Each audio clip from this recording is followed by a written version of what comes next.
this could get back up and running? I don't think it's going to happen between now and the election, but I do appreciate the mayor making those very positive comments. I think we have people who, in both parties, who take this stuff a little too seriously and they don't realize the impact of their actions can be deadly, can impact the democratic process, and is a clear act of intimidation. And I'm going to do everything I can to find this individual or individuals who threw literally a firebomb into a window in Hillsborough, North Carolina. It's unacceptable, and we're going to make sure that this does not impact the free elections that we have in our country and in the state of North Carolina. Governor, we heard it from Josh Earnest earlier today in his regular briefing that it seemed he had not briefed, or they had briefed the president, or he with them, what happened. I think we have some audio of that, but if we can just react to this. I haven't spoken to the president about this, but obviously having seen the reports, there is no justification for the use of violence to advance a political agenda. Have you had a chance, Governor, to talk to the president about this?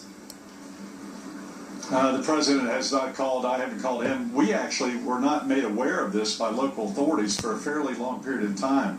I think the local authorities, frankly, dealt with this in the first several hours just as an act of vandalism, and this is much more than an act of vandalism, and that's one reason I called the SBI, to ensure that we have an SBI agent actively involved with local authorities in this investigation. But I think initially this wasn't taken that seriously by some of the local authorities, but it is now, and again, I appreciate the mayor's comments, but I hope the White House treats this as seriously as they would if it happened to the other party, and I would as governor, and I'm sure the president would too. But this type of a Molotov cocktail being thrown into a window in probably the dead of night, I'm just glad no one got hurt, but it is a clear sign of intimidation, and it's unacceptable in our country, and it's unacceptable here in North Carolina. And it comes certainly after, Matthew, and you've dealt with 26 people dying from that storm. That's the latest count I have, many homeless as a result. And yet today, on this your 60th birthday, a group called Writers for Progressive North Carolina purchased a full-page ad blasting your leadership of the state, chasing business away, saying that the progressive bent of North Carolinians has been compromised under your leadership. I think they're going back to the transgender bathroom issue, H-2 visa issue, but what do you make of all that?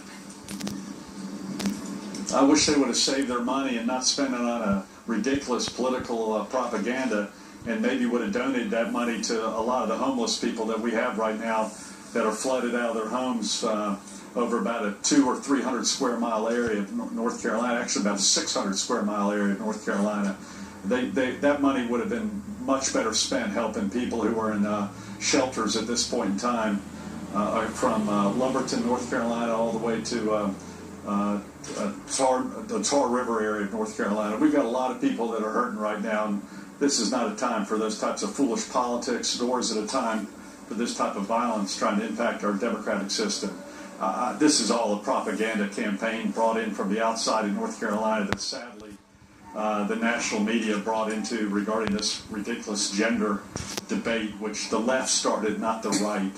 And sadly, it's probably going to be determined by the Supreme Court. But right now, I have much more important issues on my plate regarding trying to get our state back in place. I'm having areas of the state being flooded right now as we speak, even though the hurricane left North Carolina over 9 days ago. Governor, thank you very much for taking the time. The Governor of North Carolina, Pat McCrory, doing quite a bit simultaneously. We'll have more on the fallout there and everywhere after this.